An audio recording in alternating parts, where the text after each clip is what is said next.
So I'm back. Hi, how is everybody? Sorry, it probably seemed like I had totally given up on this, considering it's been like a month since I posted a video. So anyway, I'm back. I actually had some I had some family issues. Yeah, I had a family member. They were incredibly close to me. They were like my best friend. And unfortunately, they had a psychotic breakdown. Here we go. Anyway, so I'd gone down to their house. They were acting very strange, doing very strange things, which is always something where it's like, yep, they're having a psychological breakdown. I knew this just based off of the very manic behavior. And so I was just very involved in like making sure my children were safe, making sure this person was okay. And by the last day of my vacation, I had just popped out of bed and was like, oh, we gotta get out of here. And so I go to my mom's and like, I love my mom. She's also one of my best friends. She's a wonderful human being. Like I said, my mom is a gold star human being. That's what I always say. She is, if anyone's keeping track, she's got a gold star. And I mean, it was a bad trip. I had just a bad feeling from this other family member, and I was feeding off of that energy, and I was not very nice to my husband. My kids were not enjoying the trip. It was really unfortunate because we were all really looking forward to it, and it ended up being just a terrible trip. So we got back, we're exhausted, we're almost home, driving through the mountains, and I get this text from this family member. And at the beginning of it, it's like very positive. So I'm like, okay, I'm just hoping that this means that they're doing better. And then I realize it's an 8-paragraph Facebook message. And I was like, oh no, here we go. So I'm already just in a really bad mood. My husband's in a bad mood because, like I said, I wasn't being very nice to him. So I feel really bad about that. You know when someone's your best friend and they're your family and they've known you your whole life, so they know just like everything that bothers you. Yeah, of course, this person knew pretty much everything about me. They've known me since birth, so they've known everything that's ever bugged me, every person I've never liked, everything that I'm self-conscious about, everything that I just, you know, every morning is like, and you just have to like, be like, no, you're not that, stop thinking like that. And yeah, so they used everything that could possibly hurt me in an 8-paragraph essay, basically. I know that the person was crazy, and it was basically like the person I knew had just died right there in front of me. And it's not the same because when I've had somebody actually physically die, my first husband, and I talked about that in my last episode, and he passed away, so I know that it's just so much different when you lose somebody physically than losing them mentally. First of all, the grieving process is not the same because there's no physical body that has passed.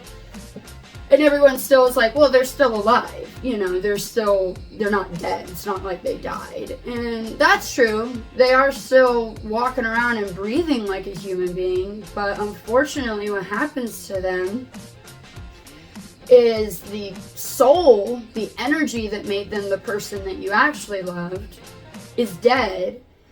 And what has replaced them is the monster that was living inside of them the entire time, and you knew it was there, but you thought they had it under wraps, and they don't, and so the monsters come out, and it's completely just taken over this person, so this person looks like the person you love, and sounds like the person you love, and unfortunately, they are spewing every horrible thing you hate about yourself to you, and that makes it just so much worse than them just physically dying. With this kind of grievance, there's no closure, because they're still walking around probably telling everybody what a terrible human being you are. And that part doesn't really bother me. I mean, I really don't care. Hate me, love me, and you don't have to like me. I'm not a Facebook post. That's how I feel about things. It's okay if you don't like me. I'm not going to be bothered by it. I mean, good chance I don't like you. So it doesn't really bother me that they are running around telling everyone how horrible of a human being I am. It doesn't even bother me that they tried to sabotage my actual life. And I'm not going to get into detail on that on this show, and I've probably already ranted for far too long about this, but thankfully I am an honest person. The truth shall set you free. Thankfully, the truth did totally come through for me. I'm not a fraudulent person, so nothing actually happened. I did have to talk to some authorities, and I had to talk to some people on the phone. Nothing happened. I explained to them that the family member was having a psychological breakdown. So, everything was closed, not even opened, just like basically I just talked to them and everything was fine. So it was fine. I did feel like Donald Trump for a little bit, like fake news, oh now the authorities are involved in crap I didn't do. And speaking of things that Donald Trump didn't do, we're gonna talk about, because unfortunately right now the news is super boring. I have been keeping up through all of my chaos. I have been keeping up on everything for you guys, collecting the information I was going to tell you. So speaking of Donald Trump, his court trial is coming up. Well, it has come up. It was April 15th on Monday. They started Donald Trump's court trial. And I will have a chart over here not a chart, but I'll have the report over here so you can see what days his trial is and what he'll be on trial for. Part of it, of course, is the insurrection, January 6th. Totally bogus. We know that. 6 is bogus. And, you know, the liberal media has cried and cried about it, trying to turn it into Pearl Harbor or 9/11. It's just not going to be that. Most people don't even know what January 6th is. I've asked 5 of my friends now what January 6th is. They can't tell you. They have no idea. My one friend said, it's close to my birthday. So, obviously, it's not 9/11. But nice try. Anyway, and yeah, so I will have the chart up here. So that's what's going on in the liberal media. The neocons are talking about the Middle East and how if you even show an ounce of compassion for any Palestinians, then you are none other than anti-Semitic. So that's pretty much, you know, what Ben Shapiro's little group at the Daily Wire Plus are talking about right now, and how the United States needs to send more money to Israel. And that's why they're called neocons, because they still care about other countries. Real conservatives, paleo-conservatives, care about America. They care about America first. They care about American borders. Speaking of American borders, I will also have the statistics for how many illegal criminal immigrants are living in our country as of right now. Asylum. We're supposedly here for asylum and to work, are now committing atrocities, crimes, and scams. Yay! Remember the first episode when I told you guys we were gonna watch America get flushed down the toilet? Well, it's happening. Keep updated on what is going on in the Middle Eastern war for those of you who are interested. Not that I think it is boring by any means. I don't want you to get that feeling. I am America first, so it's not my war, so, you know, not my chair, not my problem. But it is also a very, very sad war, and I have all of the empathy and sympathy for those women and children, especially women with small, suckling children. I cannot stand to see children get hurt. It breaks my heart. I don't care where they come from in the world. I don't care what they look like, their ethnicity, their race. It does not matter to me. If it is a child, especially a mother who has lost a child or is going to lose a child or is terrified every day of the war outside because she has children, it tears my heart apart. And there's a lot of that going over in the Israel-Palestine Middle Eastern war. So I will keep you updated, but I don't particularly love that topic. Oh, and so also in honor of Mother's Day coming up, I will be going over transgender moms. So they are moms of transgender children. So we'll kind of do that sporadically through the month of May. And then, of course, we can't forget about June, where it used to be Father's Day, but who needs a dad now? It's Pride Month, all month long. So I'm giving it a I'm giving it my all here, guys. So you really need to get on board with Pride Month, because I'm giving it a whole 2 months. I'm giving it a whole 2.5 months.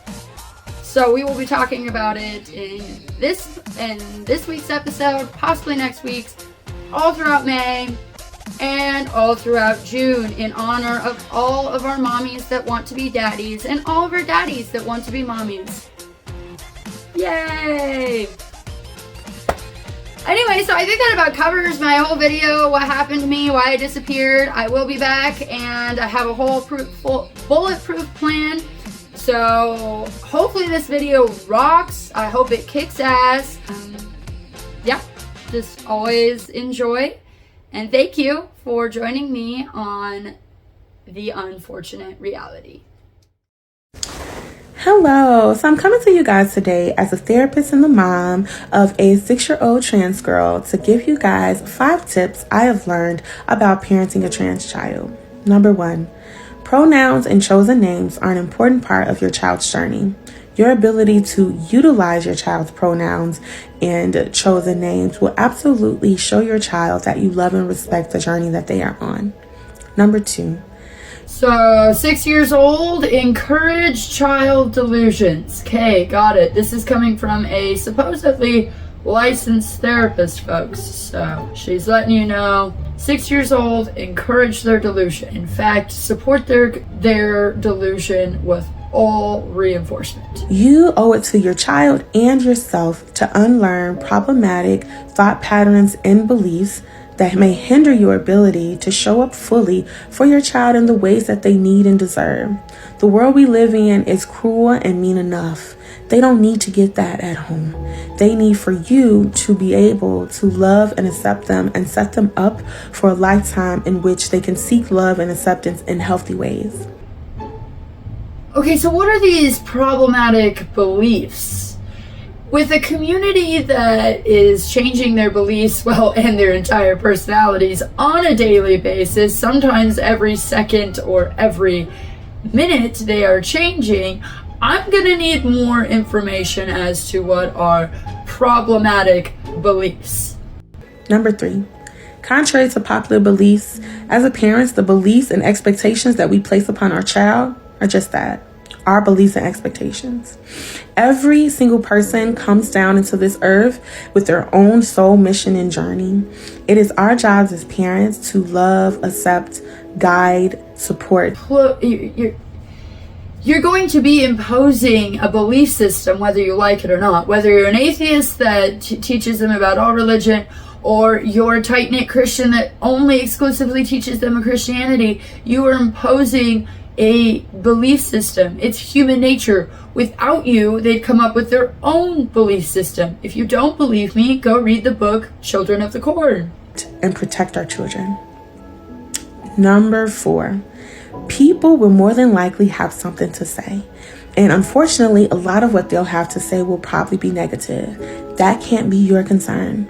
Your job and responsibility is to protect, love, honor, and respect your child. You owe that to them, not to everybody else that has something to say. The ways in which you show up for your child will really impact how they feel about themselves and how they move through the world. Number 5. I would agree that your job as a parent is to love and protect your child. But any sane psychologist would agree with me that protecting your child does not mean accepting everything they say as face value. For an example, I have a 3-year-old who kept saying, "I want to go home." Even when we were home, he'd say, "I want to go home, I want to go home."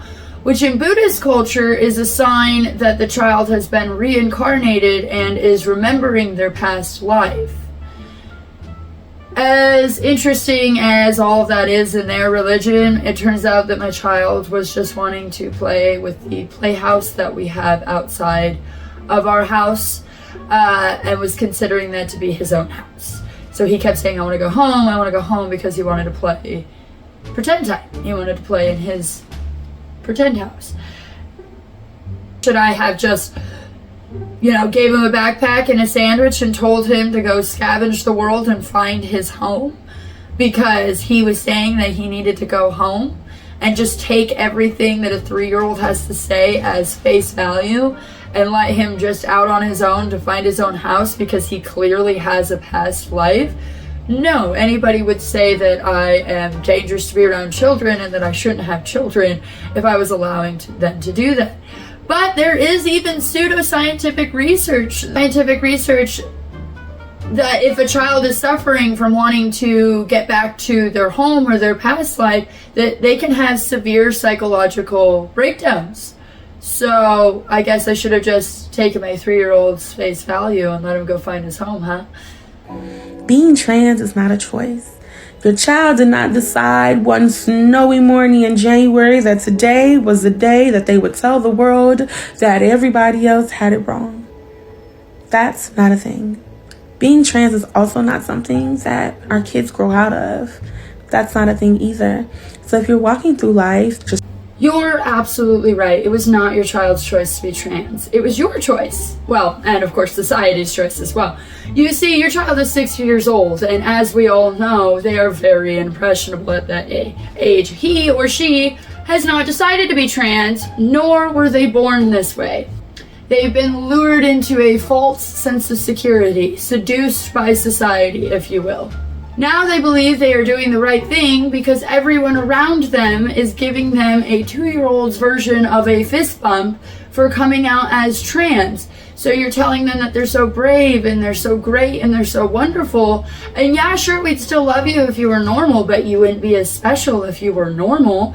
So of course they're trans. Yes, they did wake up on one snowy January morning and decided that they wanted to be more impressive to their parents and society around them, so came out as trans to do so. Trying to ignore it or feeling like, no, they got this from media or they got this from their friends. I'd ask you to stop, slow down, check in with yourself, and really strap in and be prepared to unlearn all of those things. So that's all I got for you guys. That is 100% not true.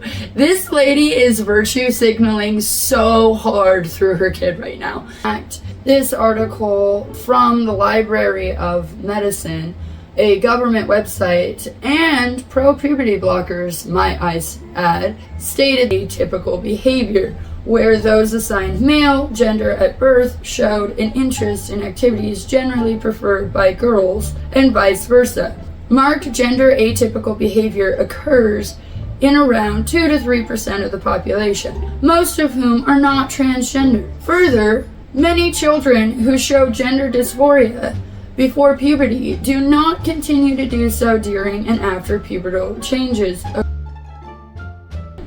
So when she said at the end of the video, it's not something that they can just grow out of, that they're just going to grow out of. According to this article from the Library of Medicine states, further, many children who show gender dysphoria before puberty do not continue to do so. It is more likely that your child will outgrow any uncomfortableness they have with their gender before puberty than it is likely that they will be transgender their entire life. Part 2. There was a Meet the Candidates night for the last local election for school board in my small town, and a gentleman from the crowd who doesn't even have kids in the school stood up and said, "Children aren't being allowed to be children." And he went on to ask about books in the library and whether topics like gender identity and sexual orientation were allowed on the shelves. And I was like, oh no, it's not just happening in Florida, it's here now too. What she's referring to is book banning, which, of course, the left has projected onto the right that we're trying to ban books because we don't want pornography to be in our children's libraries. When they don't even ban books, they just change the words in the book. They go totally 1984 and put their own language in the book, so the book doesn't even say what it used to say anymore, which I think is far worse. I'd rather you just ban the books. If you ban the books, that's still like that. The book still exists. The words are still there.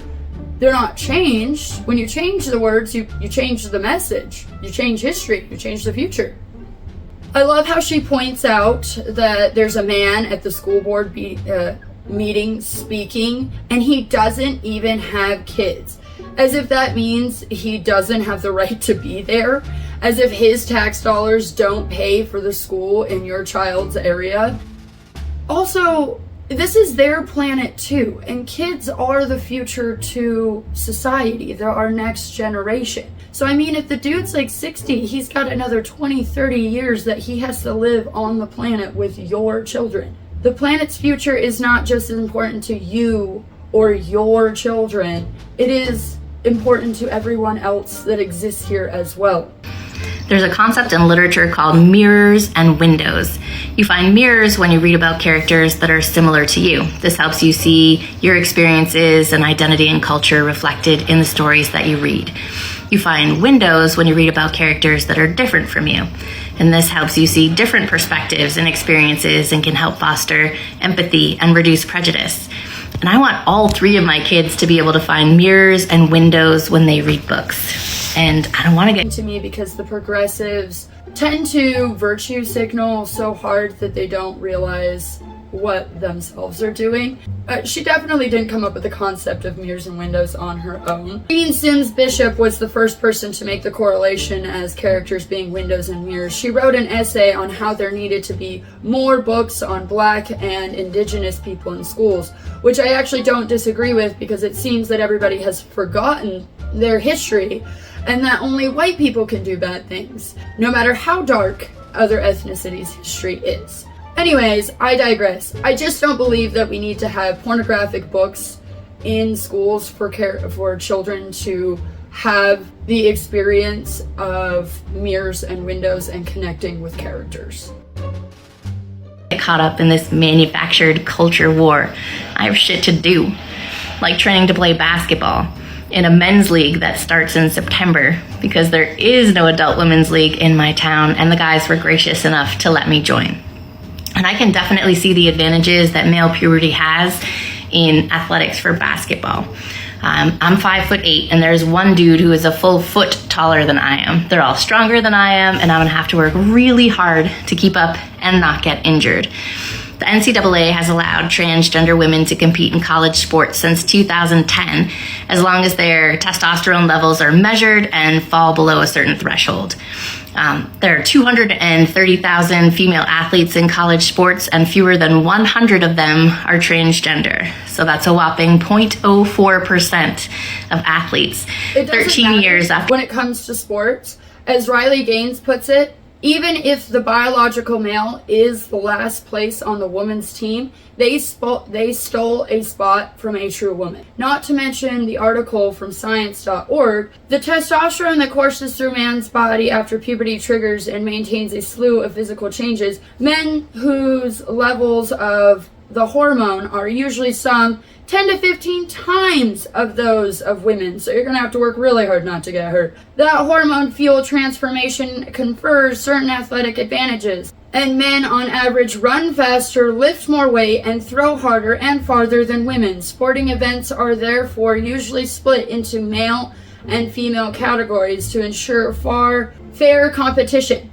But this division of the sexes, which has existed for as long as women have competed as athletes, forces an important question. Who, at least from an athletic standpoint, is female? You're female if you're born female. That's pretty easy. It's an important question, but it's an easy one to answer. You're just born female. And 50 years ago when Title IX came out, they were not arguing who was a man and who was a woman. They just weren't. They were arguing and fighting for their right to have freedom to compete in sports without men being there. You're opening the proverbial floodgates. And maybe it's just me, because I am absolutely hypersensitive to news stories that cover transgender topics.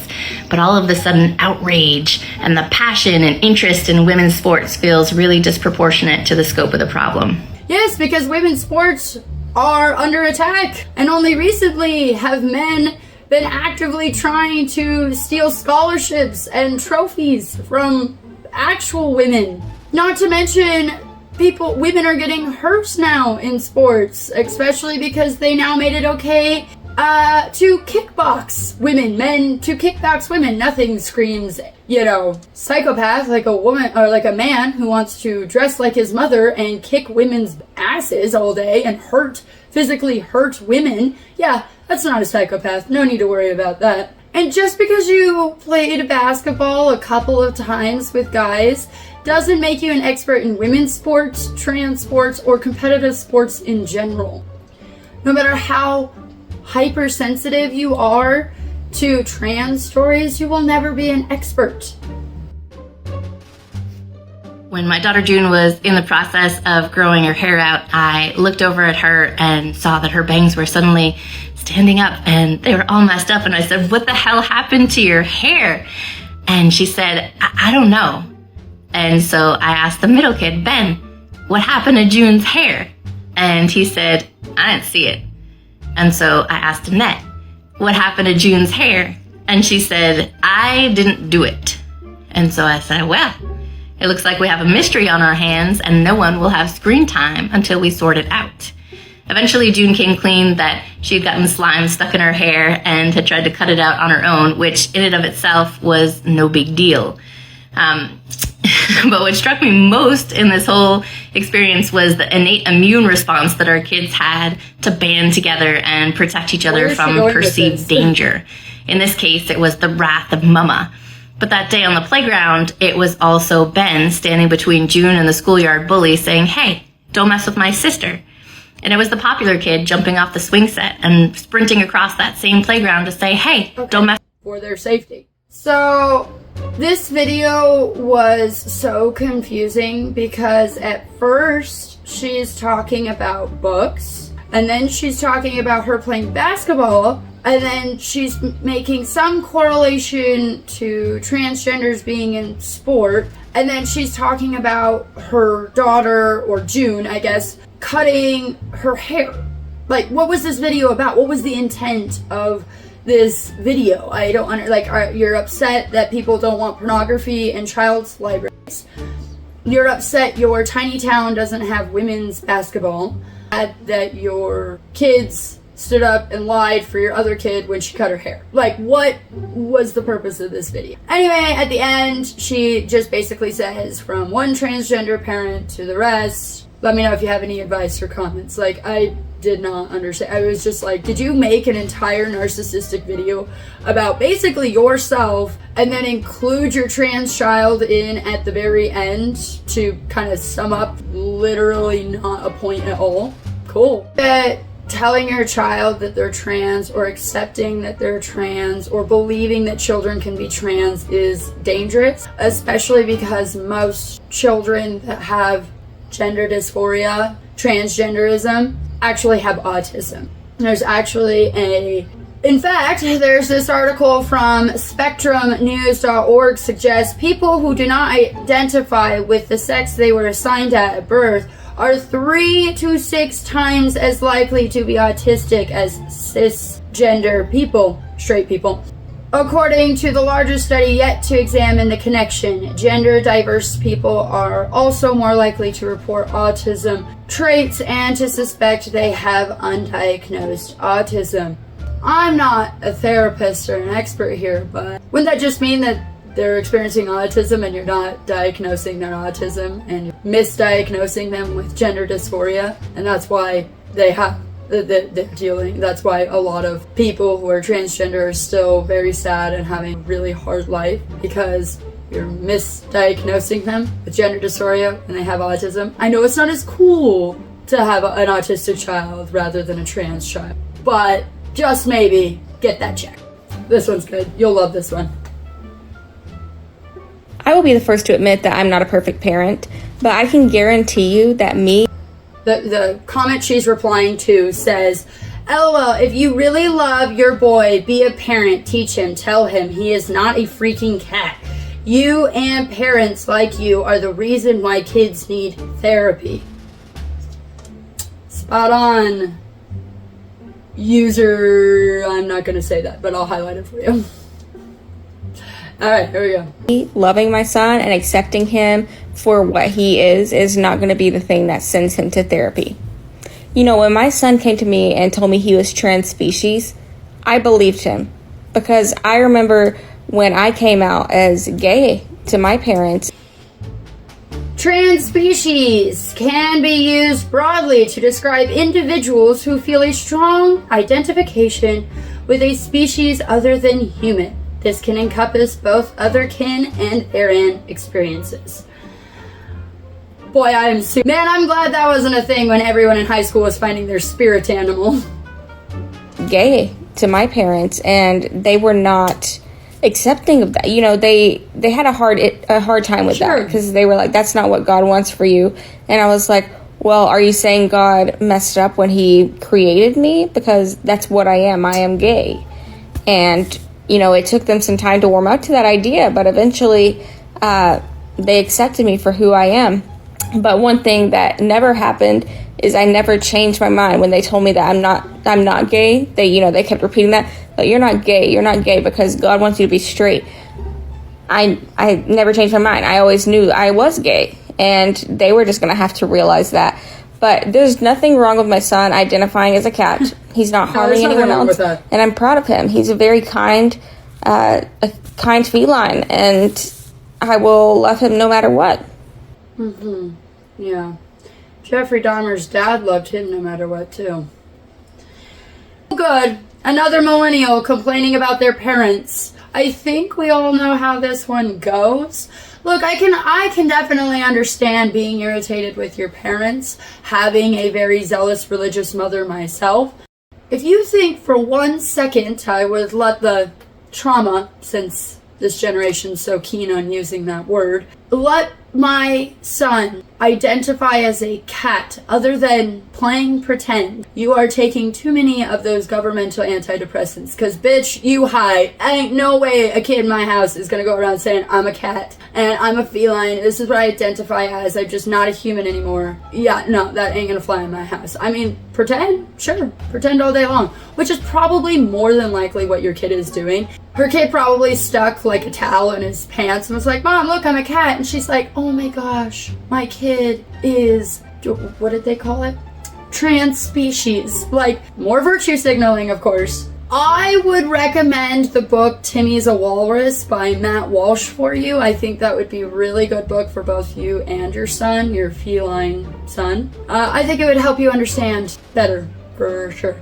Oh, and by the way, projecting your childhood trauma or projecting not being accepted by your parents onto your son is not a loving and caring thing to do at all to your child. What happened to you when you were a kid is not your child's experience, and you are not going to be able to fix your younger self by projecting that onto your son. You just need to learn to move past it. Not everybody's parents accept them. That's okay. My mother does not accept what I do, who I am, or how I live my life, but I still talk to her and everything is fine. I don't project that onto my children. I had a very, very strict childhood, and I was not allowed to play with anybody that was not a Jehovah's Witness. And that doesn't mean now I would just let my kids have like no rules and they can play with whoever they want and do whatever they want just because I didn't get to do some of the stuff I wanted to do when I was a kid. Although I would say it was overly cruel to basically keep your teenager locked inside and not let them participate in the world and society around them. I'm not gonna just let my kid go and do whatever they want with their life because of what happened to me when I was a kid. That's not love. That's actually very, very selfish.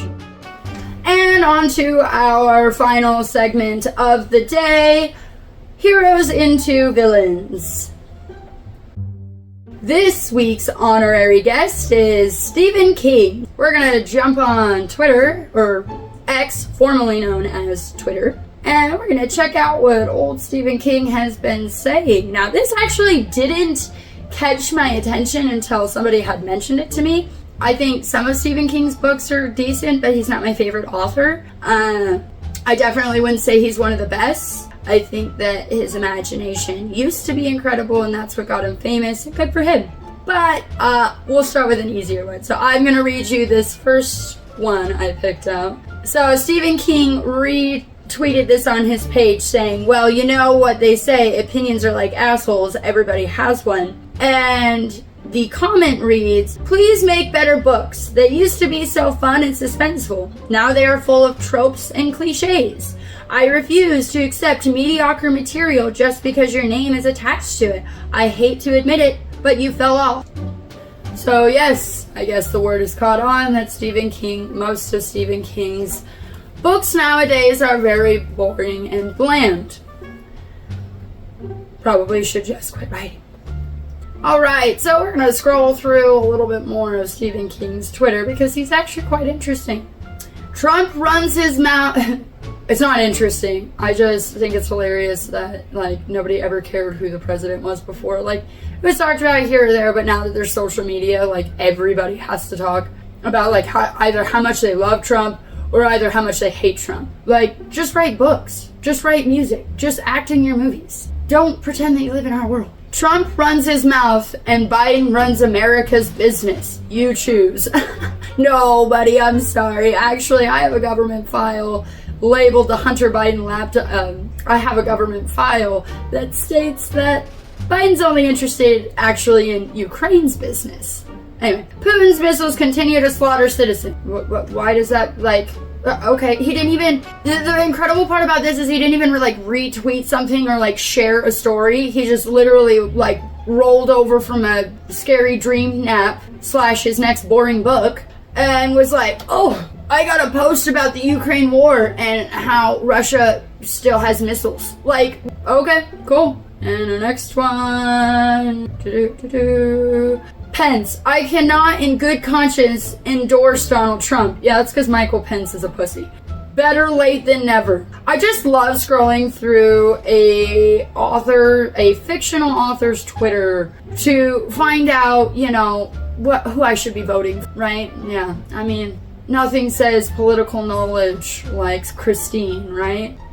Oh, I love this one too. Kaylee McEnany wrote, Laken Riley was a beautiful, faith-filled young woman who should be with us today. And then this video is playing from Fox News. And he wrote, okay, boomer. Wow, that's nice. Laken Riley was a college student. I covered this in my last show, that she was brutally murdered by an illegal alien criminal immigrant. And all he has to say when somebody is talking about Laken Riley is, okay, boomer. Nice. Wow. That was tasteful, Stephen.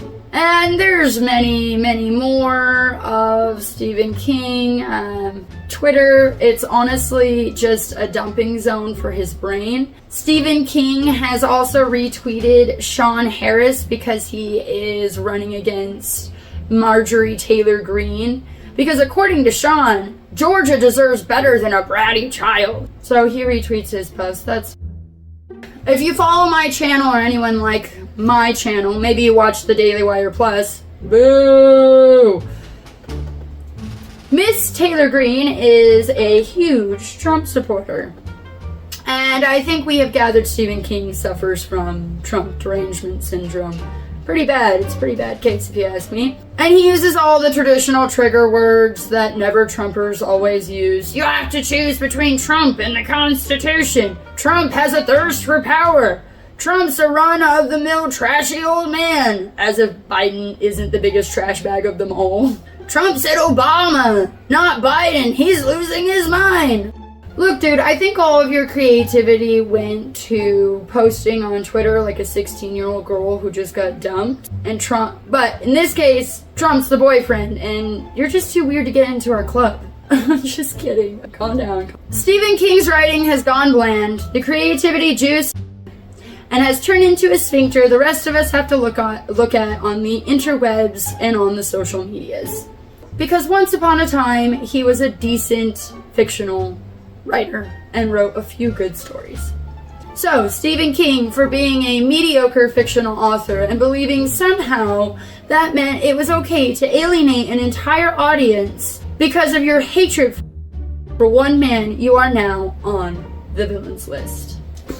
Might I suggest that those being paid by the elite stay out of politics? You do not live in our world. You do not have a say on how we want to live our lives, no matter how famous you are. Anyway, hug your children, have a great rest of your week, and may the odds be ever in your favor.